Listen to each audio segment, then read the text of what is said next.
வணக்கம். இது புதிய தலைமுறையின் நேர்பட பேசு. இந்த நிகழ்ச்சியின் மூலமாக மீண்டும் உங்களை சந்திப்பதில் மிக்க மகிழ்ச்சி. இன்றைய சிறப்பு நேர்பட பேசிலும் 2 அமர்வுகள். முதல் அமர்விற்கான விவாத பொருள் மிகப்பெரிய அளவில் வரலாறு காணாத அளவிற்கு வீழ்ச்சியை சந்தித்திருக்கிறது. நெல் உற்பத்தி, உணவு தானிய உற்பத்தி டெல்டா மாவட்டங்களில், குறிப்பாக தமிழகத்தினுடைய நெற்களஞ்சியம் என்று அழைக்கப்படுகின்ற டெல்டா மாவட்டங்களில் தஞ்சை, நாகை, திருவாரூர் உள்ளிட்ட மாவட்டங்களில் இதுவரை இல்லாத அளவிற்கு மிகப்பெரிய அளவிலே நெல் உற்பத்தியில் ஒரு பெரிய வீழ்ச்சி ஏற்பட்டிருப்பதை இன்றைக்கு பிரத்யேக செய்தியாக புதிய தலைமுறை உலகிற்கு உறக்கச் சொன்னது வருத்தத்தோடு. அதன் பின்னணியில் இருக்கக்கூடிய காரணிகள் என்ன, ஏன் இவ்வளவு பெரிய அளவிற்கான வீழ்ச்சி ஏற்பட்டது நெல் உற்பத்தியில் என்ற தளத்தில் முதல் அமர்வையும், இரண்டாவது அமர்வில் நாளை பிறந்தநாள் காண்கிறார் திமுகவினுடைய தலைவர் திரு மு கருணாநிதி அவர்கள். சட்டப்பேரவையில் அவருக்கு இது வைர விழாவும் கூட. அந்த வகையில் வைர விழா காணும் திரு கருணாநிதி அவர்களுடைய அரசியல் பாதையும் அவர் கடந்து வந்த பயணத்தையும் இரண்டாவது அமர்வில் நாம் பார்க்க இருக்கிறோம். பயணிக்கலாம். முதல் அமர்வில் நம்மோடு அரங்கில் இணைகிறார் மூத்த ஊடகவியலாளர் திரு சிவகுமார் அவர்கள். வணக்கம் சொல்லி வரவேற்கிறேன். நேரலையில் நம்மோடு திருச்சி நிலையத்திலிருந்து இணைகிறார் விவசாயிகளின் தரப்பில் ஒரு விவசாயியாக தன்னுடைய கருத்தை பதிவு செய்ய திரு சேதுராமன் அவர்கள். திரு சேதுராமன், உங்களுக்கு வணக்கம், வரவேற்கிறேன். இன்னும் சில நிமிடங்களில் பேராசிரியர் அருணன் நம்மோடு நிலையத்தில் இணைய இருக்கிறார். பாஜகவின் சார்பில் திரு சீனிவாசன் அவர்கள் நம்மோடு இணைய இருக்கிறார் என்பதை முன்பாகவே அறிமுகப்படுத்தி பயணிக்கலாம். திரு சேதுராமன், உங்களிடமிருந்தே தொடங்கலாம் அப்படின்னு நினைக்கிறேன். மிகப்பெரிய அளவிலே ஒரு வீழ்ச்சி ஏற்பட்டிருக்கிறது. புதிய தலைமுறை இன்றைக்கு அதை பிரத்யேகமாக கொடுத்தது அந்த செய்தியை. தஞ்சை மாவட்டத்தில் மட்டும் கடந்த ஆண்டு 4.5 லட்சம் மெட்ரிக் டன் வரை இருந்த நெல் உற்பத்தி இந்த ஆண்டு 1 லட்சம் மெட்ரிக் டன் கூட எட்டல. 72,756 மெட்ரிக் டன் மட்டுமே நெல் உற்பத்தி செய்யப்பட்டிருப்பதாக தகவல்கள் வந்திருக்கின்றன. நாகை மாவட்டம் மிகப்பெரிய அளவில் பாதிக்கப்பட்டிருக்கிறது. கடந்த ஆண்டு 3,16,000 மெட்ரிக் டன் இருந்த நெல் உற்பத்தி இந்த ஆண்டு வெறும் 16,235 மெட்ரிக் டன்னாக மட்டுமே நாகை மாவட்டம் மிகப்பெரிய அளவில் பாதிப்பை சந்தித்திருக்கிறது நெல் உற்பத்தியில். திருவாரூர் மாவட்டமும் கூட அவ்வாறு தான் 5 லட்சம் மெட்ரிக் டன்னாக கடந்த ஆண்டு இருந்தது. இந்த ஆண்டு 1,11,000 மெட்ரிக் டன்னாக மட்டுமே இருக்கிறது. இது வறட்சி உள்ளிட்ட பல்வேறு காரணிகள் இதில் கூறப்படுகின்றன. பிரதான காரணிகளாக நீங்கள் பார்க்கக்கூடியவை என்ன? ஏன் இவ்வளவு பெரிய வரலாறு காணாத அளவிற்கான இந்த உணவு தானிய உற்பத்தியில் வீழ்ச்சி ஏற்பட்டதற்கான காரணம் என்னன்னு நீங்க நினைக்கிறீங்க? கடந்த ஆண்டு வரலாறு காணாத வறட்சி அப்படின்னு தான் நம்ம பார்க்குறோம். இதுவரைக்கும் இல்லாத, தமிழகம் சந்திக்காத, குறிப்பாக காவேரி டெல்டா சந்திக்காத மிகப்பெரிய வறட்சியை கடந்த ஆண்டு காவேரி டெல்டா சந்திச்சிருக்கு. இத்தகைய சூழலில் விவசாயத்துக்கு அடிப்படை தேவையான நீர் ஆதாரம், அந்த நீர் ஆதாரத்தை பொறுத்த வரைக்கும் காவேரி நமக்கு பொய்த்து போனது. பருவமழையும் நமக்கு மிக மோசமாக பொய்த்து போன சூழல். கடந்த ஆண்டுகளில் காவேரி பொய்த்த போதும் கூட பருவமழை நமக்கு ஓரளவு நமக்கு ஈடு கொடுத்தது. அந்த அளவுக்கு நம்மளுடைய உற்பத்தி அப்படின்றது ஓரளவு, அதாவது குறுவை பொய்த்தா கூட சம்பா அல்லது தாளடி பருவங்களில் நமக்கு ஓரளவு விவசாயங்கள் நமக்கு விவசாயத்தின் மூலமான வருமானம் கிடைச்சிட்டு இருந்தது. ஆனால் கடந்த ஆண்டில் ஏற்பட்ட மிகப்பெரிய வறட்சி அப்படின்றது இத்தகைய சூழலை இன்னைக்கு உருவாக்கி இருக்கிறத பார்க்குறோம். இன்றைக்கு நெல் உற்பத்தி அப்படின்றதுக்கான பிரதான இடமா இருக்கிறது அதாவது நீங்கள் குறிப்பிட்ட அந்த திருவாரூர், தஞ்சாவூர், நாகையில் குறிப்பாக திருவாரூர் மாவட்டம் தான் மிக அதிக அளவிற்கான வயல் பரப்புகளையும் அதே போல் நெல் உற்பத்தியும் கொண்ட ஒரு மாவட்டம். இந்த மாவட்டத்தில் ஏற்பட்டிருக்கக்கூடிய மிக மோசமான சூழல்களை ஏற்கனவே நம்ம புதிய தலைமுறை மூலமாக நீங்கள் பல்வேறு விதமான பதிவுகளில் பதிவு பண்ணதை மக்கள் அறிவார்கள். இப்போ இத்தகைய சூழலில் உற்பத்தி அப்படின்றது மிக மோசமாக இருந்துச்சு அப்படின்றது மறுக்க முடியாது. குறிப்பாக நீங்கள் குறிப்பிடக்கூடிய நாகை மாவட்டத்தை பொறுத்த வரைக்கும் கடைமடை 3 விதமான மணல் அடிப்படைகளில் நம்ம டெல்டாவை பிரிக்கலாம். குறிப்பாக கிழக்கு பகுதியில் இருக்கக்கூடிய நாகை மாவட்டம் அப்படின்றது அதிகமான களிமண்கள். அந்த இடத்துல பார்த்தீங்கன்னா நீங்கள் நீரினுடைய தேவை அதிகமாக இருக்கும். ஆனால் நிலத்தடி நீர் ஆதாரம் அந்த இடத்துல பிரதானமாக இல்லாத ஒரு பகுதியாக நம்ம பார்க்குறோம். அதே போல் மேற்கு பகுதி தஞ்சை மாவட்டம் மணல் சரியான பகுதி, அங்கே நீர் ஆதாரம் இருக்கக்கூடிய பகுதி. இது ஒரு பக்கம். மையமாக இருக்கக்கூடிய திருவாரூர் மாவட்டத்தில் இரண்டும் கலந்த, ஓரளவு களிமண்ணும் மணல் சரியும் கலந்த பகுதி, ஓரளவு நிலத்தடி நீரும் இருக்கக்கூடிய பகுதி. இதில் இந்த விவசாயம் நடந்தது. ஆனால் கடந்த ஆண்டில் பருவமழை பொய்த்த காரணத்தினால நிலத்தடி நீர் ஆதாரமும் கடுமையாக பொய்த்து போனதை நம்ம பார்க்குறோம். இது ஒரு பக்கம். இன்னொரு பக்கம் பார்த்தீங்கன்னா உற்பத்தியான நெல். இந்த உற்பத்தியான நெல்லுக்கான சரியான விலைகள் அங்கு கொடுக்கப்பட்டதா அப்படின்னு பார்த்தீங்கன்னா, ஒரு பக்கம் ஒரு குறிப்பிட்ட ரகத்துக்கு வந்து அரசு நிர்ணய விலையை விட கூடுதலான விலை கொடுத்த யதார்த்தத்தையும் நம்ம ஒத்துக்கிறோம். ஆனால் அதே நேரத்தில் அரசினுடைய நேரடி நெல் கொள்முதல் நிலையங்களில் பல்வேறு கட்டுப்பாடுகள் விதிக்கப்பட்டன. அந்த பல்வேறு கட்டுப்பாடுகள் காரணமாக நெல் கொள்முதல்லையும் அங்கே ஏற்பட்ட பல்வேறு பிரச்சனைகளை நம்ம பார்க்குறோம். இன்றைக்கு நெல் உற்பத்தியில் பல்வேறு அடுக்குகளை விவசாயிகள் சந்திக்க வேண்டியது இருக்கு. விதை தூவுறதுலேருந்து தொடங்கி நடவுல இருந்து களை எடுத்தலிருந்து இன்னைக்கு பல்வேறு விதமான முறைகள் அங்கே இருக்கு. இன்றைக்கு களை எடுப்புக்கு நமக்கு பிரதானமாக தேவையான நீர். இன்றைக்கு இந்த நீர் இல்லாதனால இன்றைக்கு என்ன ஆயிடுச்சுன்னு கேட்டிங்கன்னா, பல இடங்களில் நெல் வளர்ந்ததை விட தாண்டி களைகள் அதிகமாக நெற்பயிர்களை மூடினதை பார்க்குறோம். இன்றைக்கு அந்த களைகளை எடுக்க முடியாத அளவுக்கு நீர் அங்கே அந்த களிமண் பகுதி, குறிப்பாக வந்து திருவாரூர், நாகை மாவட்டங்கள் இருக்கக்கூடிய அந்த அதிகமான களி சேர்ந்த பகுதிகளில் இன்றைக்கு அந்த களை எடுக்க முடியாத சூழலில் அடுத்த போகத்துக்கும் இப்போ கடந்த ஆண்டில் ஏற்பட்ட பாதிப்புகளை விட அடுத்த ஆண்டுகள் என்னன்னா, பல்வேறு களை செடிகளுடைய அந்த பூத்து காய்த்து அதனுடைய விதைகள் இன்னைக்கு மண்ணில் போயிருக்கு. இப்போ அதை வந்து பக்குவப்படுத்தி அந்த களைகள் இல்லாமல் அடுத்த ஆண்டுக்கான விவசாயத்தை செய்கிறதே மிகப்பெரிய ஒரு சவாலான சூழலாக ஒரு பக்கம் பார்க்குறோம். இன்னொரு பக்கம் இன்றைக்கு விவசாயிகளுக்கு தேவையான அந்த அடிப்படை வசதிகள் அங்கே செய்யப்படல. நம்ம புதிய தலைமுறையிலேயே கடந்த அந்த பிரச்சனை வரும்பொழுது நம்ம விவாதித்தோம். அதில் என்ன குறிப்பாக சொன்னது பார்த்தீங்கன்னா, விவசாயிக்கு தேவையான கடன் தேவையான நேரங்களில் கிடைக்கப்படல அப்படின்றதான் பார்க்குறோம். இன்றைக்கு அரசினுடைய பல்வேறு திட்டங்கள் விவசாயிகளை ஒரு பக்கமாக கொண்டு போய் நிப்பாட்டி இருக்கு அப்படின்னு தான் பார்க்குறோம். குறிப்பாக கடந்த நவம்பர் 8 அறிவிக்கப்பட்ட டிமானிட்டைசேஷன், இதை நம்ம சொல்ற போது கூட சில விவாதங்கள் வரலாம். ஆனால் இன்றைக்கு வந்திருக்கக்கூடிய அந்த உலக வங்கியினுடைய அறிக்கையில் ரொம்ப தெளிவாக ஒரு விஷயத்தை குறிப்பிட்டிருக்கிறத நம்ம பார்க்குறோம். அதாவது இன்றைக்கு வந்து ஜிடிபியில் வந்து 40% வந்து இன்ஃபார்மல் செக்டாரை வந்து கவர் பண்ணுறதா போட்டிருக்காங்க. ஆனால் இந்தியாவை பொறுத்த வரைக்கும் உலக வங்கி குறிப்பிடக்கூடிய அம்சம், அதே அறிக்கையில் குறிப்பிடக்கூடிய அம்சம் என்னன்னா, அந்த 40% இன்ஃபார்மல் செக்டாரில் தான் 90% வேலை வாய்ப்புகளை உருவாக்கி கொடுக்கக்கூடிய செக்டாரா இருக்கு.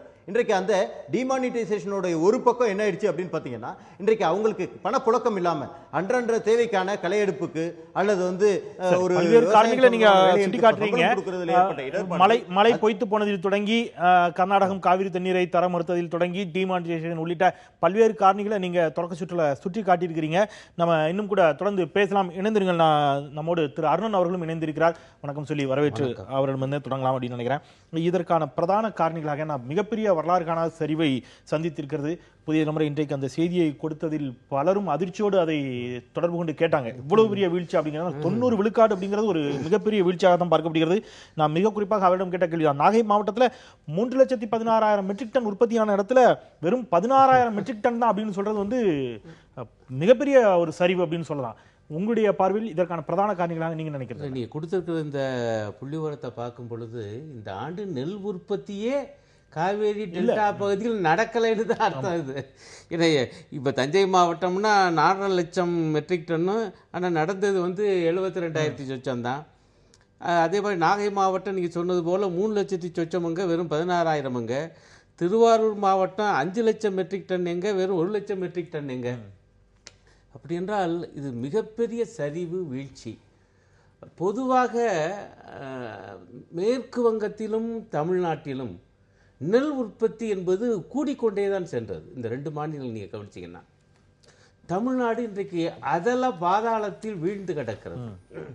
இதற்கு மிக அடிப்படையான காரணம் காவேரி நீர் பிரச்சனையை மத்திய அரசு தீர்க்காதது. நடுவர் மன்ற தீர்ப்பு, உச்ச நீதிமன்ற தீர்ப்பு ரெண்டையும் மதித்து அந்த காவேரி மேலாண்மை வாரியத்தையும் அந்த நீர் ஒழுங்காற்று குழுவையும் மத்திய அரசு அமைத்திருக்க வேண்டும். அமைத்திருந்தால் இன்றைய தினம் அந்த நீர் கிடைத்திருக்கும். மிகுந்த நம்பிக்கையோடு இந்த நெல் உற்பத்தியிலே நம்முடைய விவசாயிகள் இறங்கி இருப்பார்கள். நிச்சயமாக அடுத்த காரணி வறட்சி, அது போதிய மழையின்மை, ரெண்டும் சேர்ந்து நம்மளை போட்டு இந்த ஆண்டு ஒண்ணுமில்லாமல் ஆக்கிவிட்டது. சாதாரணமாக விவசாயிகள் பாசையில சொன்னா நம்மை தரிசாக்கி விட்டது. இதுதான் உள்ள நிலைமை. இன்னும் கவலை அளிக்கும் விஷயம் என்னன்னா, இவங்க வந்து மேலாண்மை வாரியம்லாம் அமைக்கவே மாட்டாங்க போல் இருக்கு. வேறு ஏதோ ஏற்பாடு தெரிகிறது. இப்போ ஏதோ ஒரு ஒற்றை ஒரு வாரிய அமைப்பு, எல்லா நதிநீர் தாவாக்களுக்கும் அதுதான் தீர்ப்பு சொல்லும் என்கிற மாதிரியாக பேச்சுக்கள் எல்லாம் வந்து கொண்டிருக்கிறது. அப்படி என்றால் மிகப்பெரிய ஏமாற்றத்துக்கு நாம் உள்ளாகி இருக்கிறோம். ஆனா, இதை எப்படி தீர்க்க போகிறோம்? இந்த காலம் மட்டுமல்ல, வரும் ஆண்டுகளும் இதுதான் நிலைமை என்றால் என்ன ஆகும்? ஆனா இதுல இன்னொரு ரிப்போர்ட் கூட இருக்குது. இதுல நீங்க ஓவராலா இந்தியாவினுடைய பல்வேறு மாநிலங்களில் எடுத்துக்கக்கூடிய ரிப்போர்ட்டும் இருக்குது நம்ம கையில. அதுல 2015, 2016, 2016, 2017 ஆண்டிற்கான புள்ளிவிவரங்களை குடிக்கின்ற பொழுது தமிழகம், உத்தரப்பிரதேசம், வெஸ்ட் பெங்கால் இந்த 3 மாநிலங்களை தவிர மற்ற மாநிலங்களில் அதிகரித்திருக்கிறது அப்படிங்கிறத நம்மால் பார்க்க முடிகிறது. அதுல மற்ற மாநிலங்களில் ஓரளவிற்கு அந்த குறைந்திருக்கிறது அப்படிங்கிறத பார்க்க முடியுது. மற்ற எல்லா மாநிலங்களும் அதிகரிச்சிருக்கிறது. ஆனால் மிகப்பெரிய அளவில் வீழ்ச்சின்னு பாத்தீங்கன்னா தமிழ்நாடு மட்டும்தான். 8.83 விழுக்காட்டுல இருந்து 1.37 விழுக்காடா குறைஞ்சிருக்குது. ஆனா ஆந்திர பிரதேசத்துல உயர்ந்திருக்குது, தெலுங்கானால உயர்ந்திருக்கிறது, சத்தீஸ்கர்ல உயர்ந்திருக்கிறது, ஹரியானால உயர்ந்திருக்கிறது, மற்ற மாநிலங்களில் உயர்ந்திருக்கின்ற பொழுது, குறிப்பா மத்திய பிரதேசத்துல எல்லாம் மிகப்பெரிய அளவில் உயர்ந்திருக்கின்ற பொழுது இந்த மாநிலங்களில் குறைகிறதுன்னு சொன்னா இதற்கு மத்திய அரசினுடைய டிமானிட்டைசேஷன் உள்ளிட்ட பல்வேறு விவகாரங்களை உங்களை போன்றவர்கள் தொடர்ச்சியாக சுட்டிக்காட்டுறீங்க. அதை தாண்டி மாநில அரசினுடைய நிர்வாகத்திற்கு இதில் பெரிய பங்கு உண்டா? இல்ல, மாநில அரசுடைய நிர்வாகம்னு சொல்வதை விட அரசியல் உறுதிப்பாடு இன்மை, அதுதான் முக்கியமான காரணம். நான் இந்த அரசை மட்டும் சொல்ல மாட்டேன், முந்தைய அரசுகளும் கூட தங்களுக்கு உள்ள அந்த அரசியல் பலத்தை காவேரி பிரச்சனையை தீர்ப்பதற்கு போதிய அளவுக்கு பயன்படுத்தவில்லை. இதுதான் அடிப்படையான காரணம். இப்ப இன்னும் நிலைமை மோசமாகி போச்சு, எப்படி இருக்கு என்று நமக்கு தெரியும். ரெண்டாவது மிக முக்கியமான பிரச்சனை இந்த குடிமராமத்து வேலைன்னு ஒன்று இருக்கு. அது இப்பதான் என்னென்னமோ பல ஆண்டுகள் கழித்து இப்போதுதான் மேட்டூர் அணையை தூர்வார போறாங்க. இங்க இருக்கக்கூடிய பல்லாயிரக்கணக்கான குளங்கள், ஏரிகள் இதெல்லாம் பல நூறுகள் அழிஞ்சு போச்சு, மறைஞ்சு போச்சு. ஆனா இப்பவும் மிஞ்சி இருக்கக்கூடிய அந்த ஏரிகள், குளங்கள் அவற்றை மராமத்து பார்ப்பது, தூர்வாருவது போன்ற வேலைகளை மாநில அரசு செய்யவில்லை என்பது இதை நோக்கி நாம் இந்த ரிப்போர்ட் ஒரு பெரிய எச்சரிக்கை மணியை கொடுத்திருக்கும் அப்படின்னு நினைக்கிறேன் தமிழக அரசுக்கும் மத்திய அரசுக்கும். நம்ம தொடர்ந்து பேசலாம். மூத்த ஊடகவியலாளர் திரு சிவகுமார் அவர்களுடைய கருத்துக்களை கேட்கலாம். இந்த வரலாறு காணாத சரிவைக்கான காரணிகளாக நீங்க உங்களுடைய பார்வையில பார்க்கிறது? இதுல 2 ரீசன் இருக்குங்க. ஒன்று வறட்சி, இன்னொன்று டிமானிட்டைசேஷன். கடைசியில் உங்களுக்கு கடைசி குவார்ட்டரில் பார்த்தீங்கன்னா ஆல் இண்டியா லெவல்லே அக்ரிகல்ச்சர் தான் கை கொடுத்துருக்கு. இந்த லேட்டஸ்ட் டேட்டா உங்களுக்கு 6.1% நம்மளோட வளர்ச்சி, ஜிடிபி வளர்ச்சி அக்ரிகல்ச்சர் மட்டும்தான். அது பிகாஸ் நிறைய ஸ்டேட்ஸில் நம்ம தமிழ்நாட்டை தவிர மிச்ச ஸ்டேட்ஸ்ல எல்லாம் கொஞ்சம் பெட்டராக இருந்திருக்கு. நம்ம இதில் 2 வறட்சினால மெயினாக அடி வாங்கியிருக்கு. டிமானிட்டைசேஷன் இருக்கிறதையும் அழிச்சிடுது. ஸோ ரெண்டுமே நம்மளுக்கு கை கொடுக்காம போச்சு. ரெண்டுமே ஒரே சமயத்தில் வந்ததுனால ஒரு ஸ்திரமான கவர்மெண்ட்டும் இல்லை. ஜெயலலிதா அவங்க ஹாஸ்பிட்டலைசேஷன், அதுக்கப்புறம் உள்ள நிறைய இது ஒரு நல்ல டெசிஷன் எடுக்கிறதுக்கும் ஒரு கவர்மெண்ட்டால முடியல. ஸோ நிறைய ஃபேக்டர்ஸ் இதில் சேர்ந்து ஒரே நம்மளை போட்டு இது பண்ணியிருக்கு. பட் இது இப்படியே விட முடியுமாங்கிறது ஒரு கேள்விக்குரிய. இதுக்கு உண்டான தீர்வு, நிரந்தர தீர்வை என்ன பண்ண போகிறாங்க? நம்ம காவேரியே நம்பிட்டு இருக்கோம். அதுக்கு உண்டான அவங்களும் இப்போ நாளைக்கே எலெக்ஷன் பிஜேபி வந்ததுன்னா இன்னும் மோசமாக தான் போகும். கர்நாடகாவில் நம்மளுக்கு தண்ணி வருமானு தெரியாது. அது உண்டான என்ன பலம் இருக்குது, நம்மளுக்கு வேற என்ன செய்ய முடியுங்கிறது நம்ம ஆராயணும். அதுக்கு உண்டா கவர்மெண்ட் தான் அதுக்கு பணமதிப்பிழப்பு நடவடிக்கை இதுல ஒரு பிரதான காரணி அப்படிங்கிறது. நீங்க ஜிடிபி இன்றைக்கு 6.1% குறைந்திருப்பதற்கு மமதா பானர்ஜி உள்ளிட்ட பல்வேறு எதிர்க்கட்சி தலைவர்களும் அந்த குற்றச்சாட்டை வச்சிருக்காங்க. பணமதிப்பிழப்பு நடவடிக்கை ஒரு பிரதான காரணி அப்படின்னு இருக்கிறாங்க. அருண்ஜேட்லி அதை மறுத்திருக்கிறார். ஆனால் தமிழகத்தில் இந்த நெல் உற்பத்தியினுடைய வீழ்ச்சிக்கும் கூட அது ஒரு காரணிங்கிறீங்களா? கடைசியில் அவங்களுக்கு நெல் வாங்குறது கூட முடியலன்னு தான் நிறைய ரிப்போர்ட் வந்தது. அந்த பீரியட்ல விதை நெல் வாங்க முடியல, ஃபெர்டிலைசர் வாங்க முடியல. இது எல்லா வித ப்ராப்ளமும் இருந்தது. ஏன்னா நம்ம கம்பேர் டு மிச்ச ஸ்டேட்டை விட பார்த்தீங்கன்னா நம்ம எவ்வளவோ பேங்கிங் இதில் முன்னேறி இருக்கோம். பட் இருந்தால் கூட நிறைய பேர் இன்னும் அந்த கேஷ் வச்சு தான், பணம் வச்சு தான் மாற்றி அது வாங்குறது, புழங்குறது எல்லாமே பணம் வச்சு தான் பண்ணிட்டு இருந்தாங்க. ஸோ அது பணம் திடீர்னு வேல்யூ இல்லாமல் போனதுனால அவங்களால வாங்க முடியாமல் நிறைய பேர் இது பண்ணாங்கன்னு சொல்லிட்டு அந்த பீரியடில் ரிப்போர்ட் வந்தது. எல்லா பேப்பர்லையும் நம்ம பப்ளிஷ் பண்ணோம். அது இட் இஸ் டெஃபினெட்லி அவங்களுக்கு ஒரு பெரிய ஐடியா தான் இருந்திருக்கு. ஒரே ஒரு பாயிண்ட், நிதியமைச்சர் மறுத்திருக்கிறாருன்னு சொன்னீங்க. இந்த செல்லா நோட்டு அல்ல காரணம். அவர் எப்படி மறுத்திருக்கிறாரு தெரியுமா? அது மட்டுமே காரணம் அல்லன்னு தான் மறுத்திருக்காரு. அவரே என்ன ஒத்துக்கொண்டிருக்கிறாருன்னா அதுவும் ஒரு காரணம் தான். அந்த காலாண்டிலே எங்க இருந்து பாருங்க, சென்ற ஆண்டு இதே காலாண்டு ஜனவரி, பிப்ரவரி, மார்ச்ல 7% இருந்திருக்கு. ஆனா இந்த ஆண்டு அதே காலாண்டு பகுதியில் வெறும் 6.1. இந்த ஜிடிபியில் 0.9 குறைஞ்சது என்பது சாதாரணமான விஷயம் அல்ல. கிட்டத்தட்ட 1% வீழ்ச்சி சென்ற ஆண்டுக்கும் இந்த ஆண்டுக்கும். இதற்கு அவர் என்ன சொல்லியிருக்காருன்னா இது மட்டுமே காரணம் அல்ல அப்படி சொல்லியிருக்காரு. இன்னொரு வாக்கியம் என்ன இருக்குன்னா, சில காலாண்டுகளிலே வீழ்ச்சி அடைவதற்கு ஒரு காரணி மட்டுமே அதிக ரோல் பிளே பண்ணியிருக்கலாம் என்பதையும் நான் ஏற்றுக்கொள்றேன் சொல்லியிருக்காரு. அந்த ஒரு காரணியா டிமானிட்டைசேஷன் அப்படிங்கிறது உங்களுடைய பார்வை. சரி, நம்மோடு மதுரை அரங்கிலிருந்து பாஜகவின் சார்பில் திரு சீனிவாசன் அவர்கள் இணைந்திருக்கிறார், வரவேற்கலாம். திரு சீனிவாசன், இன்றைக்கு புதிய தலைமுறை ஒரு செய்தியை கொடுத்திருந்தது, ஒரு மிகப்பெரிய தாக்கத்தையும் அதிர்ச்சியும் அது பெரிய அளவில் ஏற்படுத்தி இருக்கிறது. உணவு தானிய உற்பத்தியில் குறிப்பாக டெல்டா மாவட்டங்களில் தமிழகம் முழுவதுமே ஒரு பெரிய சரிவு இருக்கிறது. குறிப்பாக டெல்டா மாவட்டங்களில் 90 விழுக்காடு சரிவு அப்படிங்கிறது கற்பனை பண்ணி பார்க்க முடியாத ஒரு மிகப்பெரிய சரிவு. நான் எல்லோரிடமும் வைத்த கேள்வி தான், நீங்க இப்பொழுது இணைந்திருக்கிறதுனால உங்ககிட்டயும் வச்சிடறேன். மிக குறிப்பாக நாகை மாவட்டத்தில் கடந்த ஆண்டு 3,16,000 டன் மெட்ரிக் டன் நெல் உற்பத்தியாக இருந்தது. இந்த ஆண்டு வெறும் 16,235 மெட்ரிக் டன்னாக மட்டுமே நெல் உற்பத்தி இருக்கிறது. அப்படிங்கிறதுக்கான காரணிகளாக அதுவும் ஒரு காரணம், பிரதான காரணம் பண மதிப்பிழப்பு நடவடிக்கையும் ஒரு பிரதான காரணம் அப்படிங்கிற ஒரு விமர்சனம் இங்கே வைக்கப்பட்டிருக்கிறது. கூடுதலாக காவிரியிலிருந்து கர்நாடகம் தண்ணீர் தர மறுத்த காரணத்தையும் வறட்சியும் சுட்டிக்காட்டியிருக்கிறார்கள். உங்களுடைய பார்வை? இல்லை, பாரதிய ஜனதா கட்சியில் இது ரொம்ப ஒரு தமிழ்நாட்டில் நெல் உற்பத்தி குறைந்தது என்பது வருந்தத்தக்க ஒரு விஷயம்தான், இதை யாரும் மறுக்கிறதுக்கு இல்லை. ஆனால் பல்வேறு காரணிகள் இருக்கின்றன. பொலிட்டிக்கல் ரீசன்ஸ்னு சில விஷயம் இருக்குது, கிளைமேட்டிக் ரீசன்ஸ்னு இருக்குது. இப்போ தமிழ்நாட்டில் இந்த ஆண்டு கடும் வறட்சி, காவிரியில் தண்ணீர் கர்நாடகம் திறந்து விடவில்லை என்பது ஒரு அநீதி.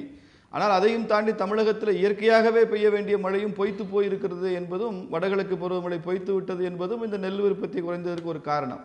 ஆனால் நீங்கள் ஜிடிபி விவாதத்தை தமிழக அளவில் எடுத்துக்கொண்டு பேசுகிறோமா இல்லை அகில இந்திய அளவில் நாம் இதை பார்க்கிறோமா என்று தெரியவில்லை. நான் கொஞ்சம் தாமதமாக வந்த காரணத்தினால எனக்கு அதில் ஒரு தெளிவில்லை. அகில இந்திய அளவில் உணவு உற்பத்தி இந்த ஆண்டு கணிசமாக கூடியிருக்கிறது, 295 மில்லியன் டன் என்று சொல்கிறார்கள். அதனால நிச்சயமா இது அகில இந்திய அளவில் உணவு உற்பத்தி என்பதை ஒரு சாதனையாக இந்த ஆண்டு நடந்திருக்கிறது. தமிழகத்தில் சில சிறப்பான காரணங்களால் உற்பத்தி குறைஞ்சிருக்கலாம், அதுவும் நெல்லில் காவிரி டெல்டாவில் குறைஞ்சிருக்கலாம். இது வரப்போகிற ஆண்டுகளில் இந்த ஆண்டு பருவமழை பொய்க்காமல் இருந்தது என்று சொன்னால் இந்த உற்பத்தியை தமிழக விவசாயிகள் நிச்சயம் கூட்டத்தான் செய்வாங்க. என்னென்றால் கடின உழைப்பிலேயோ அதை விவசாயத்தை அக்கறையோடு பார்ப்பதிலேயோ தமிழக விவசாயிகள் மற்ற மாநிலத்தை விட ஒன்றும் குறைந்தவர்கள் இல்லை. அதனால் நிச்சயமாக வரக்கூடிய காலங்களில் இது கூடத்தான் செய்யும் என்று தான் நான் பார்க்கின்றேன். இப்போது குறைந்திருப்பது என்பது தமிழகத்தில் மழை பொய்த்து விட்ட ஒரு காரணத்தையும் சேர்த்து கர்நாடகத்திலும் தண்ணீர் வரவில்லை என்பதையும் சேர்த்து தான் நாம் பார்க்க வேண்டும். அப்படித்தான் நான் பார்க்கிறேன். இல்ல, அதுதான் இப்போ அது இரண்டு காரணிகளாக அதில் பார்க்கப்பட்டுச்சுன்னா, ஒன்று நீங்க சொன்ன மாதிரி ஒட்டுமொத்தமாக ஜிடிபி குறைஞ்சி இருக்கிறதுல உணவு தானிய உற்பத்தின்னு எடுத்துக்கிட்டா மற்ற மாநிலங்கள் அதிகமாகவே பெர்ஃபார்ம் பண்ணியிருக்காங்க அப்படின்னு நீங்க சொன்னீங்க. நீங்க வரதுக்கு முன்பாக நானும் கூட அதை சுட்டி காட்டினேன். தமிழ்நாட்டை விட மற்ற மாநிலங்கள் அதிகமாகத்தான் இருக்கிறது, ஒரு சில மாநிலங்களை தவிரன்னு சொல்லி சுட்டி காட்டியிருந்தோம். இதுல தமிழகத்தில் குறைந்திருக்கிறது சாதனை பண்ணியிருக்கிறாங்க. 295 மில்லியன் டன் 295 மில்லியன் டன் என்பது ஒரு பெரிய சாதனை. இதற்கு முந்தைய அரசுகள் பிஜேபி அரசாங்கம் ஆண்ட போது கூட 270 தாண்ட முடியாது என்ற நிலை இருந்தது. இப்ப 295 அளவிற்கு போயிருக்கிறது என்பது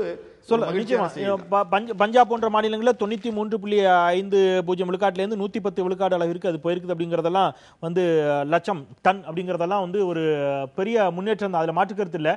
ஆனால் தமிழகத்தில் ஒருவேளை குறைந்தது இருந்ததுக்கு நீங்க வறட்சியையும் காவிரி தண்ணீரையும் ஒரு காரணமாக நீங்கள் குறிப்பிட்டதனால இந்த காவிரி நீரை பெற்றுத் தருவதற்கு காவிரி மேலாண்மை வாரியம் அடிப்படையான ஒன்று, காவிரி மேலாண்மை வாரியம் அமைக்கப்படுவதை குறித்தும் காவிரியில் உச்சநீதிமன்ற தீர்ப்பை கூட கர்நாடகம் அமல்படுத்த மறுப்பதை குறித்தும் மத்திய அரசு இன்னும் கூட கூடுதல் அக்கறையோடு கவனம் செலுத்தி மத்திய அரசு தனக்கான அதிகாரத்தை மிகச் சரியாக பயன்படுத்தி தமிழகத்திற்கான உரிமையை பெற்றுத் தந்திருந்தால் இந்த அளவிற்கு உணவு தானிய உற்பத்தி குறைந்திருக்காது அப்படிங்கிற ஒரு கருத்து முன்வைக்கப்படுகிறது இல்ல, அதை முற்றிலும் மறுத்துவிட முடியுமா? மத்திய அரசினுடைய அதிகார வரம்பிற்கு அப்பாற்பட்டது அப்படின்னு அதை பார்க்க முடியுமா திரு சீனிவாசன்?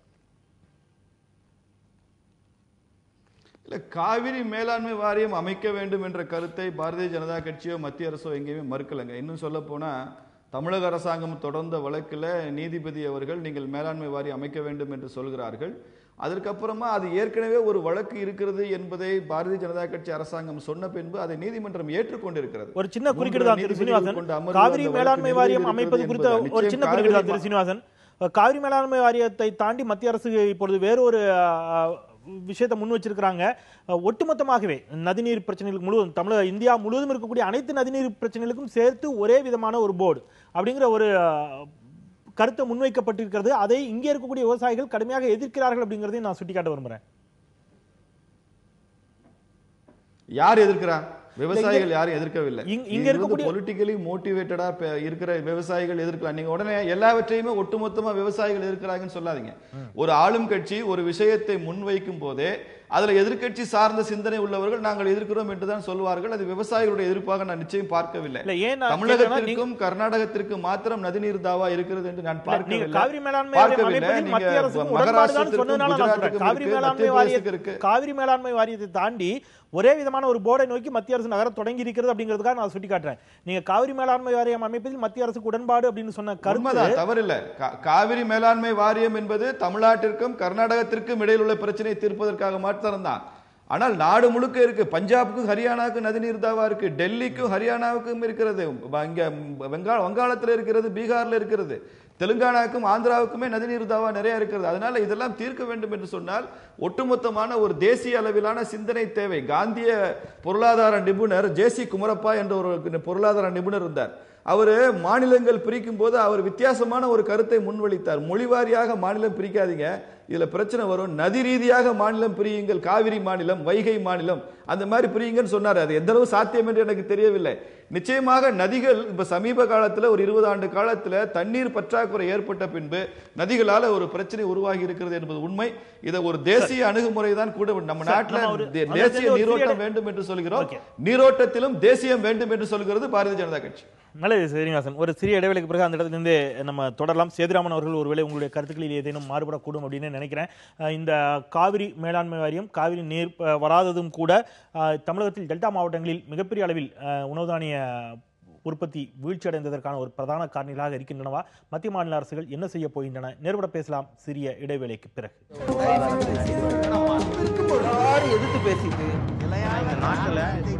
நேர்பட பேசலாம் சிறிய இடைவேளைக்கு பிறகு மீண்டும் வரவேற்கிறேன். தமிழகத்தில் குறிப்பாக டெல்டா மாவட்டங்களில் வரலாறு காணாத அளவிற்கு மிகப்பெரிய வீழ்ச்சியை சந்தித்திருக்கிறது நெல் உற்பத்தி. மிகப்பெரிய ஒரு வீழ்ச்சி, 90 விழுக்காடு அளவிற்கு சரிவை சந்தித்திருக்கிறது. அது தொடர்பாக விவாதித்துக் கொண்டிருக்கின்றோம். பயணிக்கலாம் திரு சேதுராமன் அவர்களிடம். திரு சேதுராமன், இதுல பிரதானமாக இந்த காரணிகளை, குறிப்பாக பண மதிப்பிழப்பு நடவடிக்கை அப்படிங்கிறது இதோடு ஒப்பிட முடியாது. ஏன்னா மற்ற மாநிலங்களில் உணவு தானிய உற்பத்தி அதிகரித்திருக்கிறது, ஒட்டுமொத்தமாக இந்தியாவுடைய உணவு தானிய உற்பத்தி அதிகரித்திருக்கிறது அப்படிங்கிறத திரு சீனிவாசன் சுட்டிக்காட்டினார். கூடுதலாக காவிரி மேலாண்மை வாரியத்தை தாண்டி இன்ன பிற மாநிலங்களில் இருக்கக்கூடிய நதிநீர் தாவாக்களையும் ஆற்று நீச்சிக்களையும் சேர்த்தே தீர்க்க வேண்டிய கடமையும் பொறுப்பும் இருக்கிறது. ஒரே விதமான ஒரு போர்டு, ஒரு வாரியம் அதற்கு தீர்வாக இருக்கும் அப்படிங்கிற வாதத்தை முன்வைத்திருக்கிறார். உங்களுடைய பார்வை? இல்லை, இது ஒரே போர்டு அப்படின்றதுல இன்னைக்கு இருக்கக்கூடிய பிரதானமான கேள்வி என்ன அப்படின்னு பார்த்தீங்கன்னா, கிட்டத்தட்ட காவேரி மேலாண்மை வாரியம் அமைப்பதற்கான பயணம் ஒரு நீண்ட பயணத்தை தமிழகம் பண்ணியிருக்கு அப்படின்னு தான் நாங்கள் பார்க்குறோம். இன்றைக்கு விவசாயிகள் கடுமையான போராட்டங்களை நாங்கள் அதுக்கு நடத்தியிருக்கோம். இன்றைக்கு தமிழகத்தில் டெல்டா பகுதிகள் முழுக்க பல மனித சங்கிலி போராட்டங்கள், பல்வேறு விதமான இயக்கங்கள் இதுபோல் நடத்தி கொண்டு வரப்பட்ட ஒரு அமைப்பு இன்னைக்கு காவேரி மேலாண்மை வாரியமும் அந்த ஒருங்கிணைந்த இது அமைப்பு கொண்டு வரதுக்கான முயற்சிகள் நடந்தது. இப்போ அரசு தெளிவுபடுத்த வேண்டிய அவசியம் என்ன இருக்குது அப்படின்னு பார்த்தீங்கன்னா, இன்றைக்கி ஒற்றை தீர்ப்பாயத்தில் இன்றைக்கு ஏற்கனவே கொண்டு வரப்பட்ட அந்த விதிமுறைகள், இன்றைக்கி காவேரிக்கு இல்லை தமிழ்நாட்டுக்கான உரிமைகள் கொடுக்கப்பட்டிருக்கு சில அம்சங்களை. அந்த அம்சங்கள் அந்த ஒற்றை தீர்ப்பாயத்தில் அதனுடைய நிலைமை என்னாகும்? மீண்டும் ஒரு முறை இந்த வழக்கு தொடக்கத்திலிருந்து தொடக்கப்படும் அப்படின்ற அச்சம் தான் இன்னைக்கு பிரதானமாக இருக்கிறது நம்ம இன்னைக்கு பார்க்குறோம். அதற்கான தெளிவு அரசு கொடுக்கவே இல்லை. இன்றைக்கு ஒற்றை தீர்ப்பாயத்தின் மூலமாக இன்னைக்கு ஒருங்கிணைந்த எல்லா நதிகளுடைய தீர்வையும் திருப்பி கொண்டு வரும்னு சொல்லி திருப்பி 1லிருந்து ஆரம்பிச்சாங்கன்னா எப்போ இந்த பிரச்சனை முடியும் அப்படின்ற கேள்வி இருக்கு. இன்னொன்று, நம்ம அதாவது ஐயா குறிப்பிடும் போது ஒரு விஷயத்தை குறிப்பிட்டாங்க, அதாவது பொலிட்டிக்கலி மோட்டிவேட்டட் விவசாயிகள் அப்படின்னு சொன்னாங்க. இன்னைக்கு நம்ம அதை அப்படி பார்க்கல, நீங்கள் தயவு செய்து பார்க்க வேண்டாம். ஆனால் எங்களுக்கு இருக்கக்கூடிய அச்சம் என்ன இருக்கு அப்படின்னு பார்த்தீங்கன்னா, இன்றைக்கு கர்நாடகாவை பொறுத்த வரைக்கும் இன்றைக்கு தேசிய அரசியல்ல பிரதானமாக இருக்கக்கூடிய ஒரு மாநிலம். இன்றைக்கு அது காங்கிரஸ் அல்லது பாரதிய ஜனதா கட்சி பிரதானமாக அங்கே ஆட்சி பண்ணக்கூடிய ஒரு மாநிலமாக இருக்கு. இன்றைக்கு இந்த 2 கட்சிகளுமே அவங்களுடைய தேசிய அரசியலை முன்னிறுத்தி தான் அங்கே பல்வேறு முடிவுகளை எடுக்கிறாங்க அப்படின்ற ஒரு அச்சம் நமக்கு இருக்கு. இதனுடைய வெளிப்பாடுகள் தான் தொடர்ந்து இந்த தமிழகத்துக்கு காவிரி கிடைக்க வேண்டிய நீர் அப்படின்றது வஞ்சிக்கப்படுது. ஏன்னா இங்கே இருக்கக்கூடியது பிரதானமாக பார்த்தீங்கன்னா மாநில கட்சிகள். இப்போ மாநில கட்சிகளில் இவங்களால இங்கே மாநிலத்தினுடைய ஆட்சி அதிகாரத்தில் உரிமை செலுத்த இயலாத காரணத்தினால இவங்க உரிமை செலுத்தக்கூடிய மாநிலத்துக்கு சாதகமான அம்சங்களை முடிவெடுக்கிறாங்களோன்னு பார்க்குறோம். இன்றைக்கு நீங்கள் கையில் வச்சிருக்கக்கூடிய அறிக்கை, அந்த அறிக்கை கிராப் வெதர் வாட்ச் குரூப்ல இருந்து கடந்த 31/3/2017 அதனுடைய நிகழ்வுகள் குறித்த அறிக்கையை நீங்க கையில் வச்சு குறிப்பிட்டீங்க. அப்படி குறிப்பிட்ட அறிக்கையில் நீங்க எல்லா மாநிலங்களுடைய அரிசி உற்பத்தியும் இருக்கு. ஆனா கர்நாடக மாநிலத்தினுடைய உற்பத்தி அதுல குறுக்கப்படலை அப்படின்றத நம்ம பார்க்கிறோம். அந்த மாநிலத்திலிருந்து அது கிடைக்கலையா அல்லது கிடைக்கும் போது ஒப்பீட்டு அளவில், ஏன்னா இன்னைக்கு தென் தமிழகத்தை பொறுத்த வரைக்கும் கேரளாவை தவிர கேரளாவிட அதிகமான நெல் உற்பத்தி பண்ணக்கூடிய மாநிலம் இன்னைக்கு வந்து கர்நாடகா. ஆனா கர்நாடகாவுடைய அந்த விவரங்கள் அதுல இல்லைன்றதை நம்ம பார்க்கிறோம். இன்றைக்கு பார்க்கக்கூடிய அம்சங்கள் எல்லாமே என்ன பண்ணுது அப்படின்னு பார்த்தீங்கன்னா, நமக்கு ஏதோ காவிரி விஷயத்துல மட்டும் இல்ல, இன்றைக்கு தேசிய அரசியல்ல தமிழகம் போகாத காரணத்தினால அல்லது தேசிய அரசியலை நோக்கி பயணம் செய்யாத காரணத்தினால தேசிய கட்சிகள் மூலமாக இந்த கர்நாடகத்துக்கு ஆதரவான நிலை, அந்த கர்நாடகத்துக்கு ஆதரவான நிலைன்றது தமிழக விவசாயிகளை, குறிப்பா காவிரி டெல்டா விவசாயிகளை மோசமா பாதிக்குதுன்னு பார்க்கிறோம். அதே போல இன்னொன்னு, டிமானிட்டைசேஷனால ஏற்பட்ட பாதிப்புகளை நீங்க குறிப்பிட்டீங்க, நான் ஏற்கனவே குறிப்பிட்டேன். இன்றைக்கு காவிரி டெல்டாவில் இருக்கக்கூடிய விவசாயிகளுடைய பெருவாரியான எண்ணிக்கை 80% விவசாயிகள் யாரு அப்படின்னு பார்த்தீங்கன்னா சிறு குறு விவசாயிகள். அதாவது 1 ஏக்கர் அல்லது 1 ஏக்கருக்கு கம்மியா உள்ள விவசாயிகள் இன்னைக்கு நிறைய பேர் இருக்காங்க. இவங்களுக்கு அத்தனை பேருக்கு இன்னொன்று பார்த்தீங்கன்னா பெரும்பகுதி வந்து பார்த்தீங்கன்னா குத்தகை விவசாயிகள், அது கோயில் நிலமோ அல்லது தனியார் நிலமோ அந்த குத்தகை விவசாயிகள் பிரதானமாக இருக்காங்க. இப்போ இவங்களுக்கு கடந்த டிமானிட்டைசேஷனில் நடந்த பிரச்சனை என்ன அப்படின்னு பார்த்தீங்கன்னா, கூட்டுறவு வங்கிகளுக்கான பண தட்டுப்பாடு ஏற்பட்டது. இன்றைக்கு நமக்கு வந்து கையில் காசு இல்லாமல் உரம் வாங்கக்கூடிய வாய்ப்புகள், நமக்கு வந்து கடன் வாங்கி தான் வாங்கணும்னா கடன் கொடுக்கறதுக்கான ஆள்கிட்ட கையில் பணம் இல்லை. அதே போல இன்னைக்கு வந்து கூட்டுறவு கடைகளில் போகும்போது கூட்டுறவு கடைகளில் வந்து நமக்கு வந்து அவங்க வந்து இந்த பணம் நெருக்கடி காரணமா அவங்களும் நமக்கு கொடுக்காம இருந்த காரணம் இன்றைக்கு பல்வேறு விதமான சிக்கல்கள். இன்றைக்கு வந்து அரசியல் ரீதியான தாக்குதலையும் நாங்கள் விவசாயிகள் சந்திக்க வேண்டியதாக இருக்கு, இது போல பொருளாதார ரீதியான தாக்குதலையும் சந்திக்க வேண்டியதாக இருக்குன்னு தான் நம்ம பிரதானமாக பார்க்குறோம் இன்னைக்கு. நிச்சயமாக அரசியலை தாண்டி பொருளாதார ரீதியாகவும் பெரிய தாக்குதலை சந்திக்க வேண்டிய தேவையிலும் அல்லது அந்த மாதிரியான ஒரு நிலையிலும் தான் இன்றைக்கு தமிழக விவசாயிகள் இருக்கிறதா சுட்டிக்காட்டிக்கிறீங்க.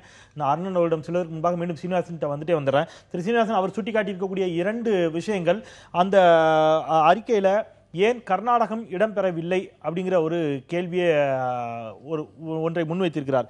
இன்னொன்று, இங்கே இருக்கக்கூடிய சிறு குறு விவசாயிகள், 1 ஏக்கருக்கும் குறைவாக வைத்திருக்கக்கூடிய விவசாயிகளுக்கான கடனையோ அல்லது நிதியோ பெறுவதற்கு பணமதிப்பிழப்பு நடவடிக்கை இங்கே எடுக்கப்பட்டிருந்த அந்த காலகட்டத்தில், டிசம்பர் காலகட்டங்களில், நவம்பர் டிசம்பர் காலகட்டங்களில், ஏன்னா அதுதான் இங்கே பிரதானமாக விவசாயம் அதிக அளவில் முழு வீச்சோடு நடைபெறக்கூடிய காலகட்டம். அந்த காலகட்டங்களில் அது தமிழகத்தில் ஒரு பெரிய தாக்கத்தையும் பாதிப்பையும் ஏற்படுத்தியது உண்மைதான் அப்படிங்கிற 2 விஷயங்களை சுட்டிக்காட்டுறார். உங்களுடைய பதில்? கர்நாடகா எப்படி அந்த அறிக்கையில் விட்டு போச்சு என்கிற தகவல் எனக்கு தெரியாது. நான் வேணா அதை பற்றி முழுவாக தகவல் தெரிந்த பின்பு சொல்கிறேன். ஆனால் விவசாயிகள் வந்து இந்த டிமானிட்டைசேஷனால பாதிக்கப்பட்டார்கள் என்ற வாதத்தை நான் ஏற்க முடியாது. ஏனென்றால் நம்ம தமிழ்நாட்டில் அது சிறு விவசாயிகள் குறு விவசாயிகள் எல்லாம் கையில் 1000 ரூபா நோட்டு வச்சுக்கிட்டு விவசாயம் பண்ணுறவங்கன்னு நினைக்கிறீங்களா நீங்கள்? என்ன இது சாதாரணமாக 5 ரூபா பார்க்க மாட்டான், 10 ரூபா பார்க்க மாட்டான், இவன் 50 ரூபா நோட்டை பார்த்ததில்லைன்னு சொல்லி தான் இதற்கு முன்னால் நம்ம எல்லாம் வசனம் பேசணும். இன்னைக்கு 1000 ரூபா நோட்டு செல்லாதுன்னு சொன்னால் இது குறு விவசாயிகளை பாதிக்குதுன்னு சொல்கிறோம். அதுவும் அரசாங்கம் வங்கியில் போய் நீ ஒப்படைக்கலாம்னு சொல்லுது. 2 லட்சம் ரூபா வரைக்கும் கணக்கு கேட்க மாட்டோம்னு சொல்லுது. அப்போ ஒரு விவசாயி ஒரு நபருக்கு ஒரு வீட்டில் 4 பேர் இருந்தாங்கன்னு சொன்னால் 8 லட்சம் ரூபா பணத்தை டெபாசிட் பண்ணலாம், அதுக்கு அரசாங்கம் எந்த கேள்வியும் கேட்காது என்பதுதான் நிலைமை. அதற்கு அப்புறமும் அந்த விவசாயிட்ட பணம் இருந்தால் அதற்கு உரிய கணக்கு காமிக்கலாம். அப்போ இது எப்படி குறு விவசாயிகளை பாதிக்கும் என்று சொல்கிறார்? 8 லட்சம் ரூபாய்க்கு மேலே 10 லட்சம் ரூபாய்க்கு மேலே அவங்க பணம் வச்சிருக்கிறவங்கலாம் குறு விவசாயிகளா? அதனால இந்த டிமானிட்டேஷன் பாருங்க, விவசாயிகள்கிட்ட கருப்பு பணம் இருக்கா? தொழிலதிபர்கள்ட்ட தான் கருப்பு பணம் இருக்கும், அரசியல்வாதிகிட்ட இருக்கும்னு தான் பொதுவாக பொதுத்தலங்களில் பேசிக்கிறோம். விவசாயிகள்கிட்ட எப்படி சார் கருப்பு பணம் இருக்கும்? அவங்க உழைச்ச பணம் அவங்க வச்சிருப்பாங்க, அதை போய் வங்கியில் செலுத்திக் கொள்ளலாம், அவர்கள் மாற்று பணம் பெற்றுக்கொள்ளலாம் என்பதுதான் டிமானிட்டைசேஷன். அது வந்து இதை பாதித்து விட்டது என்பதை ஏற்றுக்கொள்ள மாட்டேன். மாறாக வங்கிகளுக்கும் அதிகமான பணம் டெபாசிட் கிடைத்திருக்கிறது, அதன் மூலமாக விவசாயிகளுக்கு அதிக லோன் கிடைச்சிருக்குங்கிறது இந்த டிமானிட்டைசேஷனோட முக்கியமான கருத்து. இணைந்திருங்க திரு சிவகுமார், ஏதோ உங்களுடைய கருத்துல மாறுபடுறான்னு நினைக்கிறேன், நான் மீண்டும் கூட வருகிறேன். இல்ல, இவர் சொல்றதுல எல்லாரும் டெபாசிட் பண்ண முடியும், ஆனா டெபாசிட் பண்ணிட்டு அந்த பீரியட்ல வந்து பணம் பேங்க்ல இருந்தே கொடுக்க மாட்டேன்னாங்க. நிறைய இடத்துல ஷார்டேஜ் ஆஃப் கேஷ் இருந்தது, பணம் ஒரு ஸ்டேஜில் 2000 நோட்டு மட்டும் கையில் இருந்தது. அந்த 2000 நோட்டு யாருமே வாங்கலை. வாங்காத போது எங்கேருந்து அவங்க ஃபெர்டிலைசரோ இல்லை யூரியாவோ எங்கேருந்து வாங்கியிருக்க முடியும்? ஸோ இது ஒரு பெரிய தாக்கத்தை நம்மளுக்கு இது ட்ரவுட்டை தவிர இதுவும் நம்மளுக்கு இருந்திருக்குங்கிறது அது மறுக்க முடியாத இது வந்து 2000 நோட்டு இவங்க புழக்கத்துக்கே ரொம்ப லேட்டாக தான் வந்தது. அதுக்கப்புறம் அது வந்து அடுத்த டினாமினேஷன் உங்களுக்கு வந்து 100 ரூபா தான் இருந்தது. எத்தனை சிட்டிலேயே நம்ம அவ்வளோ பேர் கஷ்டப்பட்டிருக்கோம், வில்லேஜஸில் இன்னும் அவங்களுக்கு இதுவாக இருந்திருக்கும். ஸோ இது வந்து இல்லைன்னு நம்ம மறுக்கவே முடியாது டிமானிட்டைசேஷன். இல்லை, எனக்கு பாஜக நண்பர் எப்படி வெறும் 1000 ரூபா நோட்டு பற்றி பேசுகிறாரு. 500 ரூபா நோட்டு செல்லாததாக அறிவிக்கப்பட்டது திடீர் என்று என்பதை அவர் மறந்துட்டோ அல்லது மறைச்சிட்டோ பேசுறாரு. 500 ரூபாங்கிறதுலாம் ரொம்ப சர்வசாதாரணமான தொகையாகி போச்சு. 500 ரூபா நோட்டு திடீரென்று செல்லாது. அவளையும் கொண்டு போய் வங்கியில கொடுத்து ஒரு புது 500 ரூபா வாங்கணும். புது 500 ரூபாவெல்லாம் 2000 ரூபா கொடுக்குறாங்க. 2000 ரூபா நோட்டும் கிடைக்காம மிகப்பெரிய சிக்கல். கிடைச்ச 2000 ரூபாயும் எங்கேயும் கொடுத்து போய் மாற்ற முடியல. ஏன்னா சில்லறை கொடுக்கறதுக்கு அவங்க கிட்ட 100 ரூபா நோட்டு இல்லை, புது 500 ரூபா வரல. நண்பருக்கு நல்லா தெரியும் எப்படி இதை அவர் மறைக்கிறாருன்னு எனக்கு புரியல.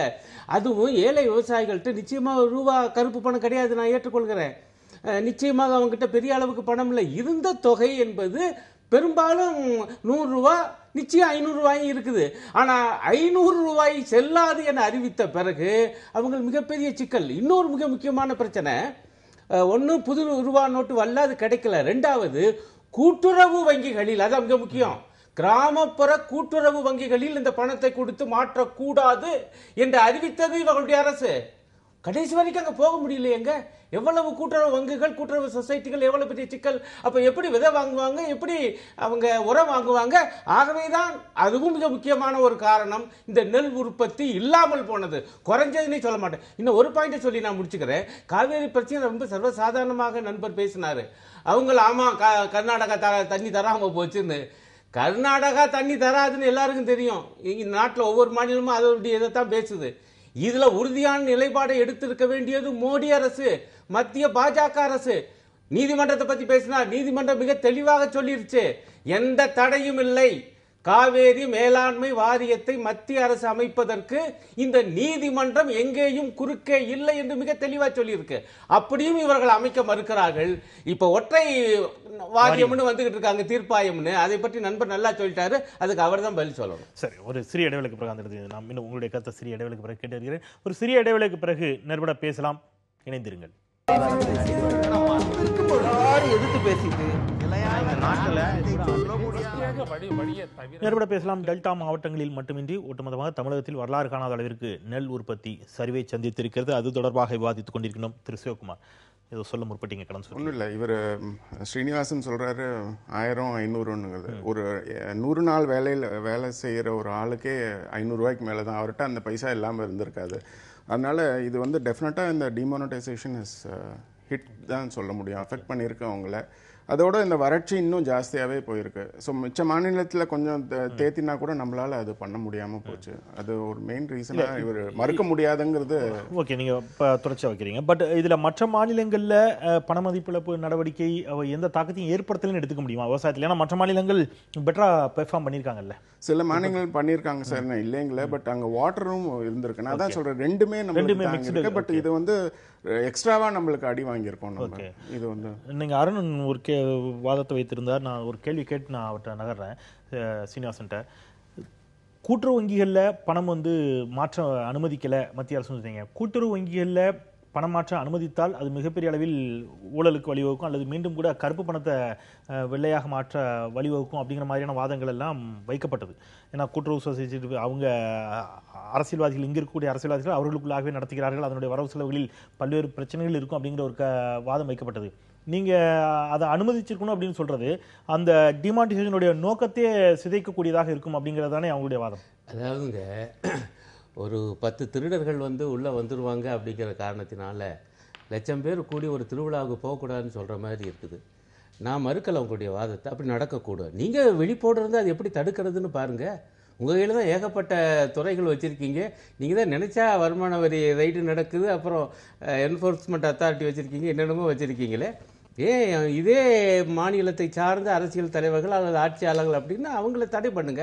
அதுக்காக லட்சக்கணக்கான விவசாயிகள் இருக்கக்கூடிய அவங்களுக்கு இருக்கக்கூடிய அந்த வசதியை ஏன்னா செல்லாதுன்னு அறிவிச்சிட்டீங்க. 1000 500, குறிப்பாக 500 அவங்க கையில் இருக்கு. ஆனால் கிராமத்தில் இருக்கக்கூடிய நேரடியாக ஓடி போய் மாற்றக்கூடியது கிராமப்புற கூட்டுறவு வங்கி தான். அங்கே போக முடியாது என்றால், மாற்ற முடியாது என்றால் என்ன ஆகும்? நகரத்துக்கு போனால் பெரிய கியூ நிற்கிது. உங்களுக்கு தெரியும், இந்தியா முழுக்க 150 பேர் மாண்டு போயிருக்காங்க வரிசையில் நின்று. இந்த நிலைமையில் டக்கென்று விதை வாங்க, உரம் வாங்க அவங்களால முடியலை. ரொம்ப அழகா சொன்னது போல அதுவும் ஒரு காரணம். சரி, ஓகே திரு சீனிவாசன், அதுதான் கூட்டுறவு வங்கிகள் பெரும்பாலும் கிராம பொருளாதாரத்தில் பெரிய அளவில் பங்கு வகிக்கக்கூடிய கூட்டுறவு வங்கிகளில் இந்த பண மதிப்பிழப்பு நடவடிக்கைக்கு பிறகு அங்கே அவர்கள் அந்த பணத்தை மாற்றிக்கொள்வதற்கு அனுமதிக்கப்படவில்லை அப்படிங்கிற ஒரு வாதத்தையும், அருகில் இருக்கக்கூடிய சிறு நகரங்களுக்கோ பெருநகரங்களுக்கோ சென்று அவர்கள் மாற்றக்கூடிய அளவிற்கு பலருக்கும் அப்போ வங்கி கணக்கு இருந்திருக்குமாங்கிற கேள்வியெல்லாம் முன்வைக்கிறாங்க. அப்படியே மாற்றினாலும் அதற்கு சில பல நாட்கள் ஆகியது அப்படிங்கிற வாதங்களை வைக்கிறாங்க. விதைகள் விதை நெல் வாங்குவதற்கே பிரச்சனை இருந்திருக்கிறது, உரம் வாங்குவதற்கே பிரச்சனை இருந்திருக்கிறது. அதுவும் ஒரு காரணம், பிரதான காரணம் அப்படிங்கிறதா அவர்களுடைய வாதம்.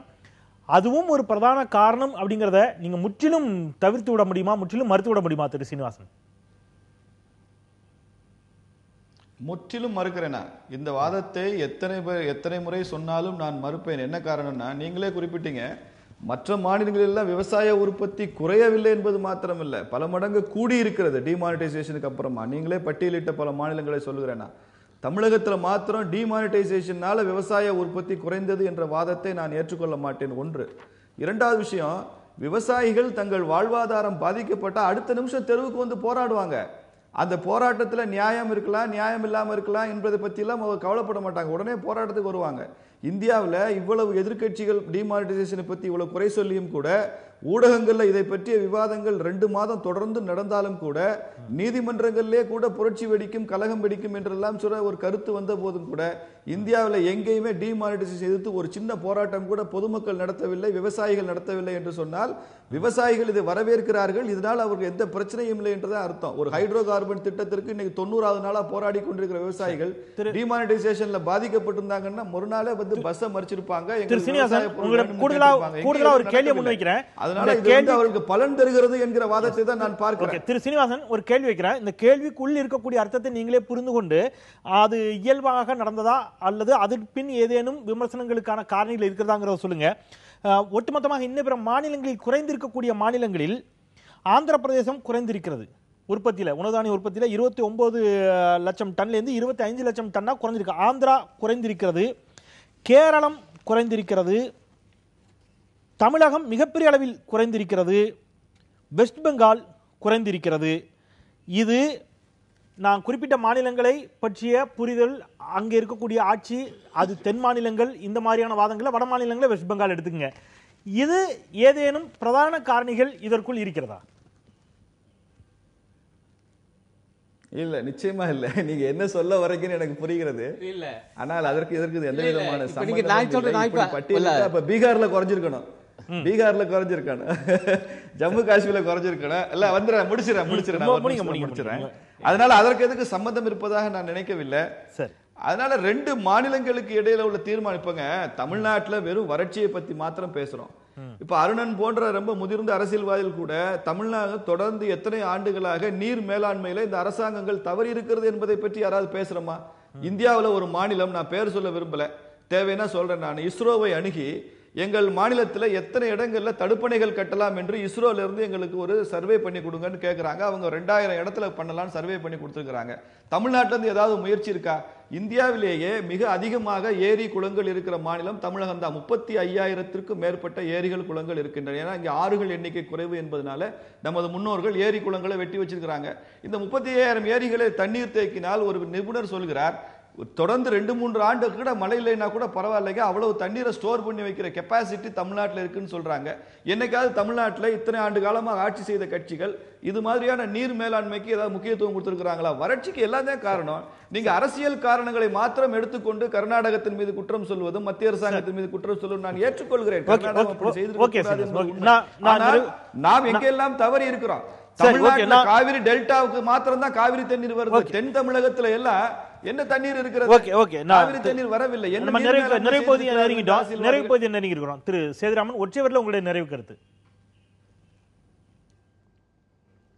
இல்லை சில விஷயங்களை மட்டும் தெளிவுபடுத்த விரும்புகிறேன். இப்போ ஐயா குறிப்பிட்டாங்க, சீனிவாசன் குறிப்பிட்டாங்க, அதாவது வந்து இன்னைக்கு வந்து அந்த அதிகமான டெபாசிட் வந்ததுனால விவசாய கடன் அதிகமாக இருக்குன்னு. ஒரு நிமிஷம், உங்களுடைய கடந்த ஆண்டு பட்ஜெட்டில் நீங்கள் விவசாயத்துக்கான கடன் ஒதுக்கீடு எவ்வளவு, இந்த பட்ஜெட்டில் உங்களுடைய கடன் ஒதுக்கீடு எவ்வளவு அப்படின்றத நீங்களே முடிவு பண்ணிக்கங்க. அது எவ்வளோ அதிகமாக இருக்கா, குறைஞ்சிருக்கா, அல்லது அதே அளவு தானன்றதை நீங்களே முடிவு பண்ணிக்கங்க. ஒன்று பெரிய அளவுக்கு மாற்றம் விவசாய கடனில் ஏற்படலை அப்படின்றத ஒன்று நம்ம பார்க்குறோம். இன்னொன்று, இன்னைக்கு டெல்டாவை பொறுத்த வரைக்கும் அடிப்படை தேவை நீர் ஆதாரம். இன்றைக்கு நீர் ஆதாரத்தை அது மத்திய அரசு விமர்சனமா மாநில அரசு விமர்சனமா அப்படின்றத நம்ம பார்க்கல. இன்றைக்கு விவசாயியா பார்க்கறது நம்ம என்ன அப்படின்னு பார்த்தீங்கன்னா, இன்றைக்கு வந்து மத்திய அரசு செய்ய வேண்டியது காவிரி மேலாண்மை வாரியத்தை அமைச்சு எங்களுடைய உரிமையான நீரை நீங்க கொடுக்கிறது மத்திய அரசினுடைய அடிப்படை கடமை. அதே போல மாநில அரசு இங்கே விவசாயிகளுக்கு தேவையான இந்த குடிமராமத்து பணிகள், இன்றைக்கு இருக்கக்கூடிய ஆறு குளங்களை தூர்வாடுறது, சரியான முறையில் இந்த வாய்க்கால்களை பராமரிக்கிறது, இது ரெண்டும் பண்ணா பெரிய அளவுக்கு இந்த அதாவது நீர் பற்றாக்குறையை தீர்க்கிறதுக்கான வாய்ப்புகள் இருக்கு. மற்றொரு பக்கம் மத்திய அரசு தன்னுடைய தேர்தல் அறிக்கையில குறிப்பிட்டு இன்னைக்கு 3 வருஷம் ஆச்சு. என்னன்னா அதாவது வந்து உற்பத்தி விலையிலிருந்து 50% கூடுதலா கொடுக்கிறதா சொன்னாங்க. அன்னைக்கு இன்னைக்கு மகாராஷ்டிராவில் கடந்த 2 நாட்களாக விவசாயிகள் போராட்டம், தெருவில் கொண்டாந்து காய்கறிகள் கொட்டுறாங்க, உற்பத்தி விலைக்கே கிடைக்கலன்னு சொல்லி. இன்றைக்கு நிலைமை யதார்த்தம் இதுதான். விவசாயிகளோட நிலைமை ஒரு பக்கம் இயற்கையினால அல்லது அரசியல் ரீதியாக விலையினால பல்வேறு விதங்கள்ல பாதிப்புகள் இருக்கு. நன்றி திரு சேதராமன். திரு அருணன், அதாவது இப்ப நீங்க சொன்னது ஒரு முக்கியமான அம்சம்.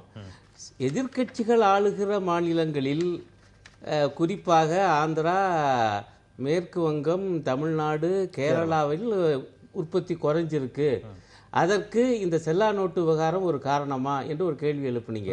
அதனுடைய உள்ளர்த்தம் புரியாதது போல அவர் நண்பர் சொன்னார்.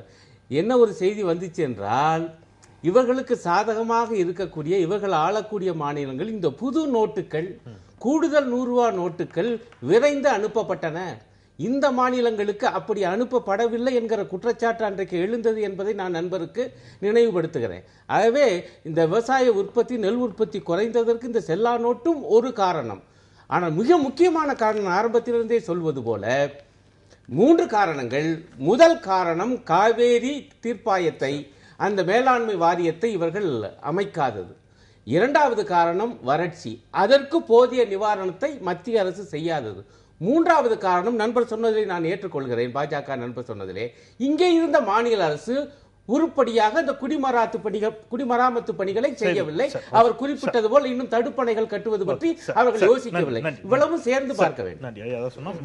இதுல வந்து இவர் சொல்றது வந்து தமிழ்நாட்டில் வந்து நம்மளுக்கு வடகிழக்கு பருவமழை தான் மெயினா, மிச்சம் எல்லா மாநிலத்திலையும் உங்களுக்கு தென்மேற்கு பருவமழை, அங்க இருக்கிற அவங்களுக்கு வந்து ஒரு போகமாவது கிடைச்சிருக்கு, நம்மளுக்கு எதுவுமே கிடைக்கல.